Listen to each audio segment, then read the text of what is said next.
You want answers? I'm as mad as hell, and I'm not going to take this anymore. You want answers?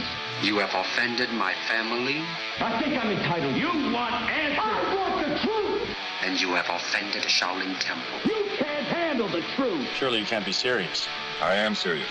And don't call me Shirley. Radical rant. Welcome back, Normalizers. Hey, yesterday we did an alert from Normal's own Paul Armentano about bills in Washington state to improve the medical marijuana law, Senate Bill 5073 and House Bill 1100. And from the news report that Paul put out, it sounded pretty good to me. It create dispensaries, and it would define cannabis products, other good little intentions here in the bill. Sounded really great. But then as I was perusing my comments, I was getting a lot of negative comments about the bill saying, don't support this. Don't support this. It has all these restrictions and regulations, and it's got a registry, and we'll have to we'll have to sign up with the state. And instead, we should support sensible Washington, the full legalization, the one that removes criminal penalties for marijuana, just completely legalizes marijuana. And I'm left wondering, why is this an either or thing? Why is it that we have to pick just one thing to support? Politics doesn't work that way. We can support a bill that's in the legislature that would make things better on the medical side, and we can support an initiative to gather signatures to have people vote on full legalization. Why not work for both? Why does this have to be an either or thing? Both things can be supported. And a lot of this, the opposition to it that I found on my blog had to do with limits on dispensaries, limits on providers, all sorts of problems with some of the wording in here.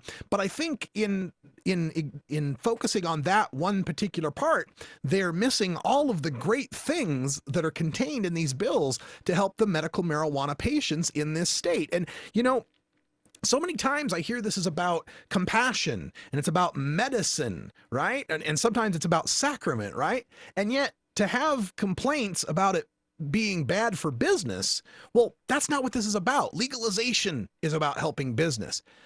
But even with that, I went to the actual bill. I looked it up, and I've got it linked on the post up there at stash.normal.org. You can read it for yourself. I went to the bill myself and started to read it. And as I read it, I'm like, this is one of the best bills I've ever seen to improve a medical marijuana program to date. Let me get in here some of the things. I'll just read to you what is in this bill, some of the stuff that's coming off in here. First of all, about a registry. Right. This is one of the things that the commenter didn't like, is that there would be a state registry. Well, guess what? Every one of the medical marijuana states, except for California and Washington, have a state registry. And the reason why, if you have a state registry, you then have a state card. And once you have a state card, this protects you from arrest. This means not having to go to jail, not having to be searched, not having to have your stuff seized. I mean, that's what we really want. And, registries aren't anti-business. I mean, Colorado has a medical marijuana registry, and yet they've got a booming cannabis business out there. So I don't see how a registration system harms business in any way. Another complaint was, the dispensaries would have to be nonprofits. And if they're nonprofits, 501c3s, that's federal, and they're registering with the federal government. The Fed will come in and it'll be all federal and they'll be busted. It doesn't say a thing about 501c3 federal nonprofits. It says state nonprofit. In fact, the line says licensed dispenser means a nonprofit corporation organized under Chapter 24.03 of RCW, the Washington Code. So that's a Washington nonprofit, not a federal nonprofit. In fact, most of our normal chapters throughout the United States are state nonprofits. They don't go and get a federal nonprofit for that very reason. You don't want to have to deal with the feds, don't want to get around feds. Now, until we pass legalization, though, we're always going to have some sort of limit, some sort of registration system, because the cops have to be able to separate the patients from the criminals. You and I know it's ridiculous. You and I know there's no criminals. You and I know that marijuana is marijuana, but that's the situation we're in. The situation we're in now is they have to be able to separate the two. And what this would do, by having this card system, this registry card system, it would mean patients with the card would not be, quote, arrested, searched, prosecuted, or subject to other criminal sanctions or civil consequences under state law, or have real or personal property searched, seized, or forfeited pursuant to state law, end quote. Now, it also requires cops to verify whether someone's on the registry as a patient, provider, collective, or dispensary before performing a warrantless arrest, search, or seizure, or before seeking a warrant. And they can only proceed if they have evidence that the patient is out of compliance or committing another crime. So cops have to actually look up the registry before they can come after you. And even if they find you're a patient, they have to have some other reason to be harassing you. This bill would permit, but not require, it would allow them to courts to allow medical cannabis for use for people on probation or parole. That's groundbreaking. We don't have that in, I don't think, any of the other medical marijuana states where a court, if it wants to, under the decision of a judge, could allow someone on probation or parole to use medical marijuana. This bill would create dispensaries that don't charge state sales tax. California doesn't have that. Montana, we just did the story about them wanting to have a 10% sales tax on dispensaries up there. Washington, no sales tax on dispensaries. It would allow people with prior cannabis convictions to run a dispensary. Yeah. If you've been busted for growing in the past in places like Oregon and Colorado and other medical marijuana states, you can't get involved in the medical marijuana program in that capacity. You'd be allowed to in the state of Washington. It creates protections for patients seeking organ transplants. We call this the Tim Guerin Clause. That is awesome. Yeah, Washington State would explicitly protect you in an organ transplant situation if you're a medical patient. If this passes, I'm moving over the border. Yeah, no kidding. And only Arizona has that right now. That's the only medical marijuana state that has that because it's one of the newest laws. It would create protections for patients' right to work. Now, there is a loophole if it's a job that gets federal resources or has some federal requirements, they can get out of it. But generally speaking, a medical marijuana denied employment because of a P-test or be fired or disciplined because of a P-test. Again, only Arizona has that kind of protection right now. It would create protection for patients' child custody. That's right. If you're getting in a divorce and you got a spouse that wants to bring up that you're a medical marijuana patient, that could not affect your child custody. That couldn't be used against you. Again, only Arizona has that right now. It would create protections for a patient's right to housing. Same idea as the work, right? If there's a federal thing, they can get out of it. But otherwise, in the state of Washington, you couldn't be denied housing or kicked out of housing because of your medical marijuana use. It would define cannabis products for the first time. These Washington bills, SB 5073 and HB 1100, would define cannabis products and make it so the weight of the products doesn't count against your possession limits.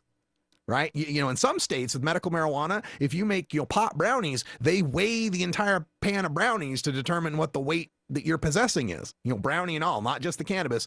That wouldn't be the case in Washington. Now, I think maybe Colorado has that, but I have to be sure here. It redefines, these bills redefine plant so that multiple stalks on one root ball is still just one plant. Now, I don't grow marijuana. Does that happen a lot? You growing, you get multiple stalks coming out of one root kind of thing?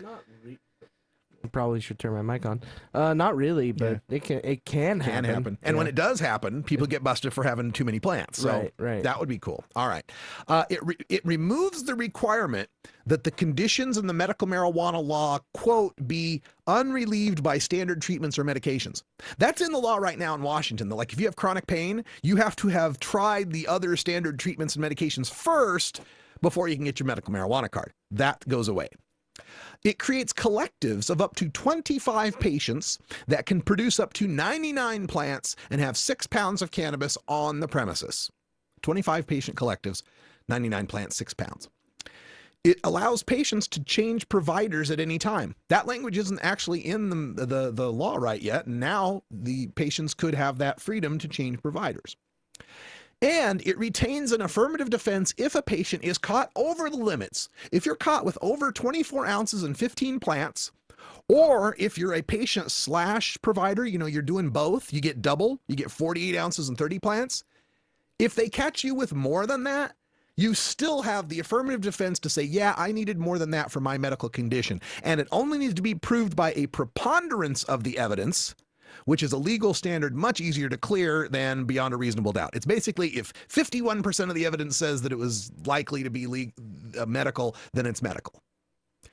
It provides a pseudo-reciprocity for patients from out of state. Now, it's not that your Oregon, Michigan, New Jersey, Arizona card is going to protect you from arrest, but it will still give you affirmative defense. So patients from out of state caught with medicine could still at least take it to court and say, yes, this was medical, and they'd be protected so long as they were under the Washington limits.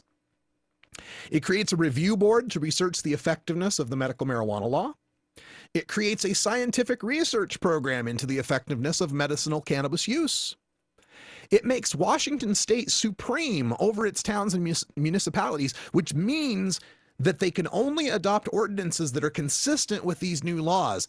And what that really means is that the pot-hating towns, the small towns, the places in eastern Washington, wherever you might be talking about, can't ban dispensaries and collectives, unlike California. In fact, these bills even strike the word marijuana all throughout the law and replace it everywhere with the word cannabis.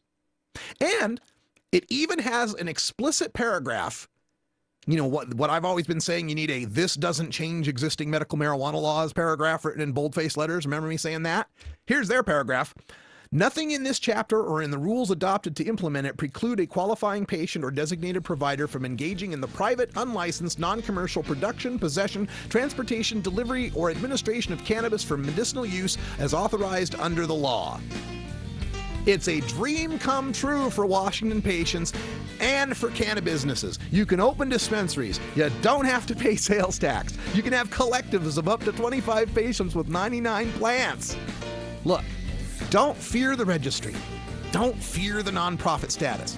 Businesses, even the non-cannabis types of businesses, require regulations, licenses, registrations, and inspections. It's just the way the world works. And I'm hoping to hell that these two bills, SB 5073 and HB 1100 in Washington, are allowed to pass. Call your Washington legislators. Tell them to pass SB 5073 and HB 1100. I'm Radical Russ for Cannabis Carry and Ganja John. Thanks for joining us. We'll see